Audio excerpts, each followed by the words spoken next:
Hello! Welcome to ECHL Week's first ever off-season program, designed to get you up to speed on happenings around the league since the start of May. Of course, last season ended prematurely as a result of the pandemic, and now the ECHL's 2020-21 regular season has been delayed. The league's Board of Governors has approved a tentative starting date of Friday, December 4th. The intention remains for all teams to play a 72-game schedule. ECHL Commissioner Ryan Creelan. I think the hope all along has been that, even by the time we got to this point, we'd have some clarity. The fact of the matter is we don't. Operationally, we're building a lot of varied plans because we know the 2020-21 season will be a season like we've never seen before. Looking at safety and hygiene protocols for players and fans and employees, that's a reality that we need to make sure we're prepared for. Diminished capacity within the buildings, that certainly seems likely to happen over the coming months, and so we need to be prepared for that. And so all of those discussions and plannings are in the work. A lot of them are based on your jurisdiction as well, as your jurisdiction's going to govern capacity, but we need to have plans ready. But again, there's still some other hurdles to cross before we can put those plans into place. Questions about the upcoming season are likely to remain for some time, and most of the answers to those questions will depend upon the prevalence of COVID-19 throughout the cities, states, and provinces where the ECHL operates. Looking at baseball, they're a little bit similar in terms of travel. Both at the major league level and the minor league level. Even though the affiliated season was canceled, there are some independent leagues that are ongoing. And we're going to continue to learn from all of sports and the entire industry. One of the benefits that we've had is that these other sports or other leagues have embarked on returning play. And we're all trying to figure this out together. So to be able to see what they've done and borrow their successes and avoid their failures will be very helpful by the time it comes to drop the puck for the ECHL season. One thing seems fairly certain: there won't be any games played in empty arenas. Our business model depends on fans, not only from a financial perspective, but also just who we are in the community and being involved and being accessible. When you think about ECHL hockey and our school visits, our hospital visits, the player access, the high fives, we need people. That's who we are. We are a community-based business. And so without fans, I do not see us returning. Although teams know they won't be back in action until at least early December, they certainly haven't been idle. A sale of the Greenville Swamp Rabbits has been completed. A division of Spire Holdings, which has a controlling interest in the Rapid City Rush, will now also be handling the operations of the Swamp Rabbits. Among Spire's other holdings are a property and talent business, Spire Motorsports, and Spire's Track Enterprises. There are two entities which own two teams in the ECHL. League co-ownership rules bar these teams from trading with one another and from claiming each other's players via waivers. Spire hasn't waited long to make changes to the Swamp Rabbits hockey operations. Kevin Kerr, who was the team's head coach the last two seasons, did not have his contract renewed. Taking his place behind the bench for Greenville is Andrew Lord. Lord spent the last 6 seasons as head coach of the Cardiff Devils in the United Kingdom's Elite League. He led Cardiff to 3 conference championships, 2 Challenge Cup titles, 2 league titles, and 2 playoff crowns. He's the winningest coach in Devils history. He's also no stranger to the ECHL. As a player, he spent 2.5 of his 10 pro seasons as a member of the Wheeling Nailers, for whom he served as captain during the 2010-11 campaign. Ultimately, I want to see how far I can go in this game, and to do that, I needed to get back over. And with the new ownership for Greenville, and Todd Mackin in charge as the president, and great arena, great city. There were so many positives about it. One of the areas Lord will focus on is recruiting players who bring character and not just talent to the Swamp Rabbits. I mean, the game now, the skill level and the caliber of players through the roof. If you can give yourself a little bit of a competitive advantage with a little closer knit group, or a group that's going to play just a little bit harder for each other because of the bond they share and the respect they have for each other. It's one way to, maybe gain an advantage. Among the other new coaches in the ECHL since the conclusion of last season, in Kansas City, Tad O'Had, who spent the last 7 seasons as the assistant or associate head coach of the Florida Everblades, replaces interim coach Cole Schultz, who is being retained as an assistant coach, a position which he occupied for much of last season. O'Had was also head coach and general manager of the Florida Junior Blades and led the team to a USPHL National Championship in 2017. My job is to honor our players. Cole Schultz and I, our job is to honor the players by giving them the tools and working with them to advance their careers and make them the best player possible.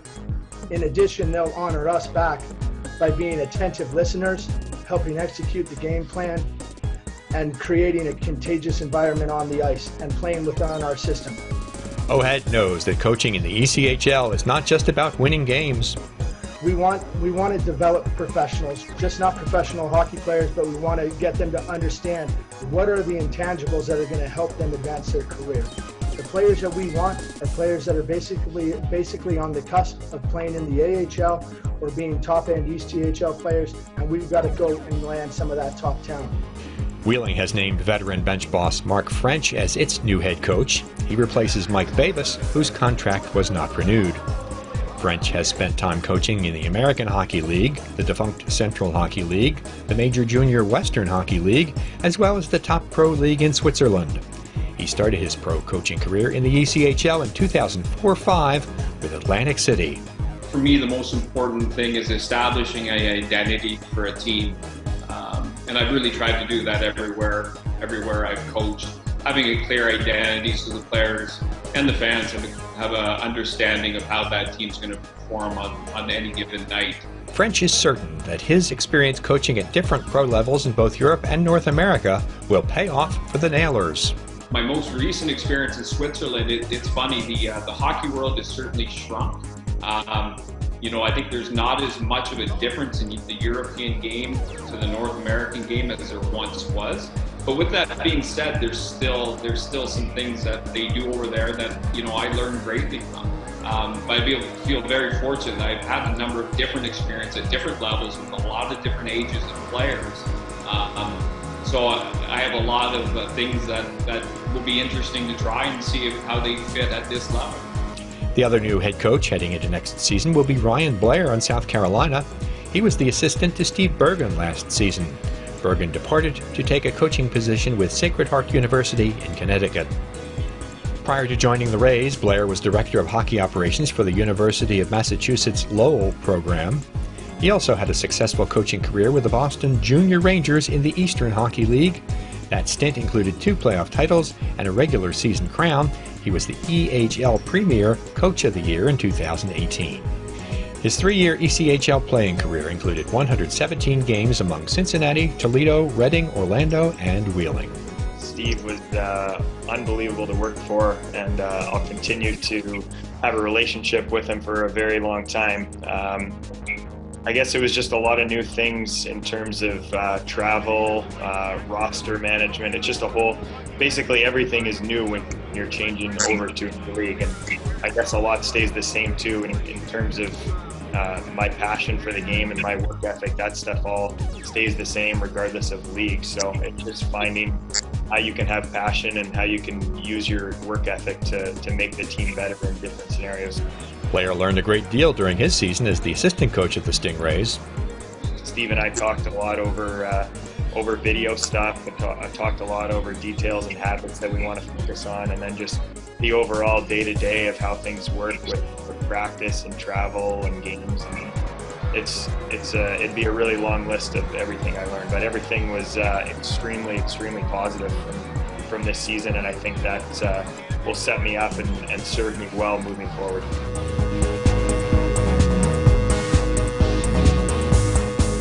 Five teams have made NHL affiliation announcements since the 2019-20 season concluded. One change is Tulsa, which after being affiliated with St. Louis for several years, will now be aligned with Anaheim for the next 3 seasons.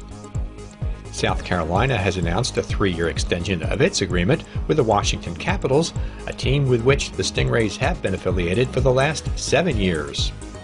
Wichita will spend at least the next 2 seasons serving as the ECHL affiliate of the Edmonton Oilers.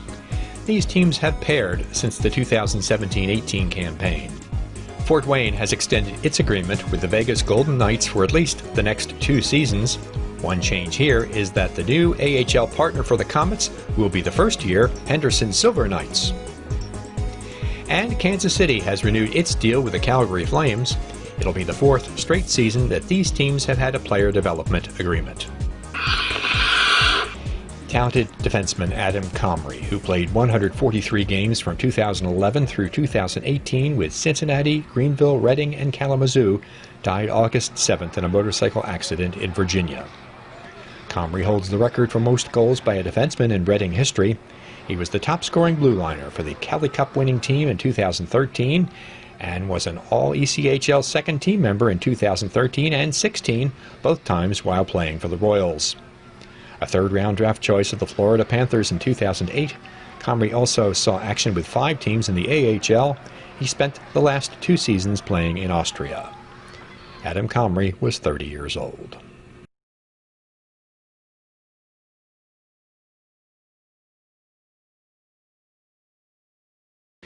Will the ECHL be growing again? Details ahead on ECHL Week. This is Colin Shutt for the Idaho Steelheads, and this is ECHL Week. And you're watching ECHL Week. You're watching ECHL Week. You're watching ECHL Week. You're watching ECHL Week. You're watching ECHL Week. You're watching ECHL Week. You're watching ECHL Week. You're watching ECHL Week. You're watching ECHL Week. You're watching ECHL Week. You're watching ECHL Week. Vous regardez ECHL Week. You're watching the #1 source for ECHL news, ECHL Week. At a time when kids may be confused by an invisible villain, there's an elite group helping them understand and be safe. They're fighting what's out there by staying in here. They are the Stay Heroes. Meet the Great Hygiene, expert at washing hands and disinfecting surfaces and objects. Dr. Distancio is a master of physical distancing and virtual playdates. And General Fields uncovers emotions and harnesses positivity.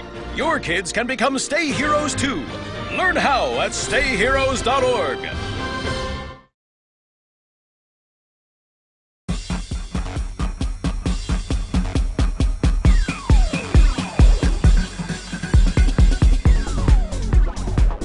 Two notable rule changes have been approved for the 2021 season. The ECHL's Board of Governors has okayed the ability for teams to dress 19 players for the pregame warm-up. This would allow for last-minute evaluation of a player's health status prior to a game. The roster size of 16 skaters and 2 goaltenders for the game itself does not change. Another shift pertains to standings tiebreakers. The first tiebreaker will now be regulation wins instead of regulation and overtime victories. This will add a slight motivation for teams to earn wins in regulation time. One of the victims of the delayed start to the 2020-21 season is the ECHL's All-Star Classic, but fans in Jacksonville will still get their chance to see the league's best players. They'll just have to wait an extra year. The 2022 All-Star Classic will take place in January of that year in northeastern Florida. Obviously, the Icemen have had a head start on planning for the event, and they've unveiled what the participants will be wearing. The home sweater features a likeness of Fang, the team mascot, who was named after a Jacksonville Sheriff's Office K-9 unit member that was shot and killed in the line of duty in September of 2018. The home jersey was selected by Iceman fans. The All-Stars sweater was designed by Jacksonville resident and U.S. Navy veteran Kevin Holman as part of a jersey design contest.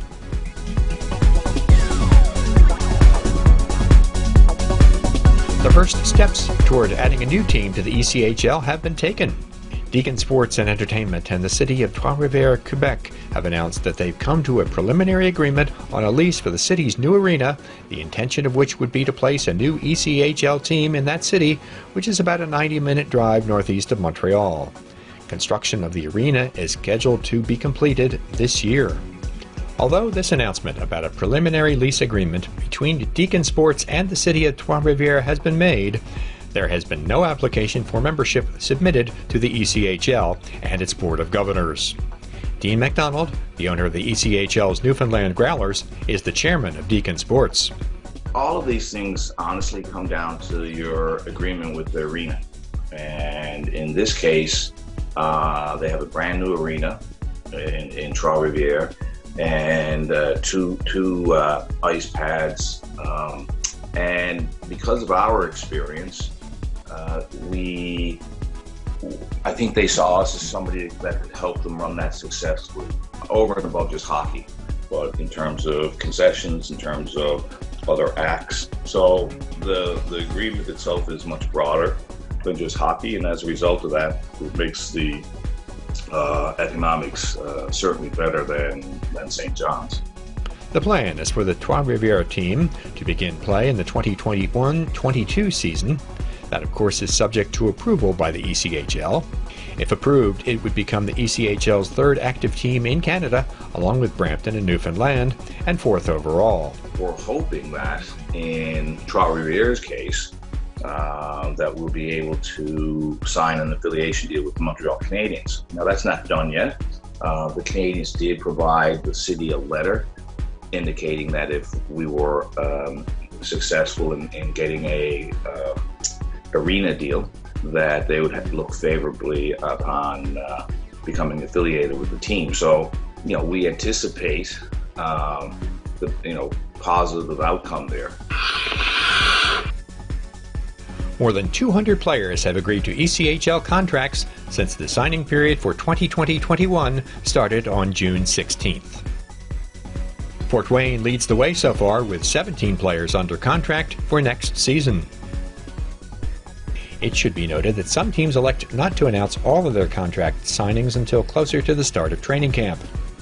Any player from last season who has not signed a contract by now has become an unrestricted free agent.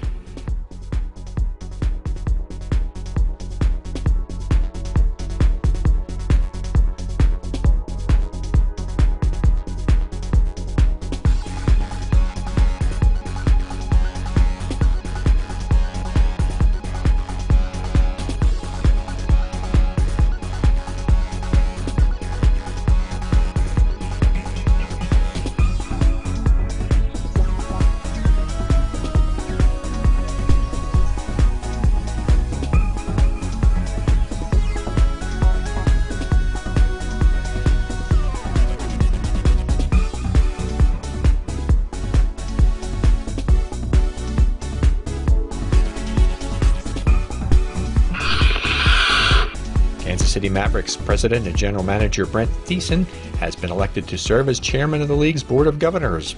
He replaces Cincinnati owner, president, CFO Ray Harris, who served in the role since the 2015-16 season.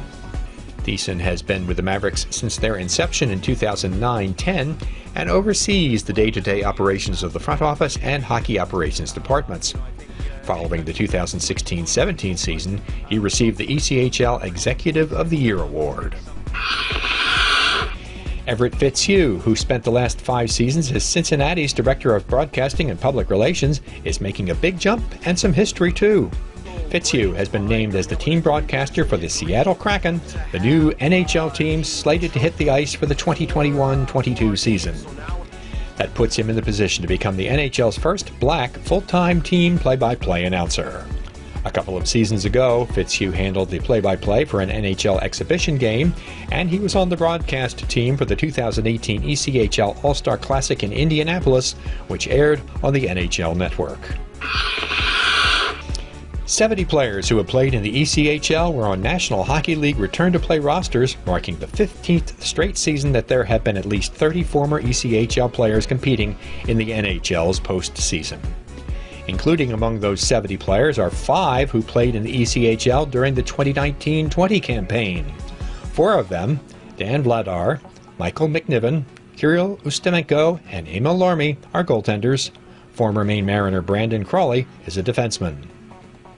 And ECHL alumnus Alex Belzile, who played in the league with Gwinnett, Idaho, Alaska, Fort Wayne, and Colorado, made his NHL debut with Montreal during the Canadiens' series-clinching qualifying round victory over Pittsburgh. 21 other ECHL alumni were on NHL return-to-play rosters, but didn't make the final qualifying round roster cut. 677 players have gone on to play in the National Hockey League after seeing action in the ECHL. That wraps up our first summer edition of ECHL Week. Thanks for watching. We hope you continue to follow us on Twitter and Facebook, where you can get timely updates about all notable activity throughout the league. You can also get details about when the ECHL and ECHL Week will return for the 2020-21 season. Please be safe while enjoying the rest of your summer.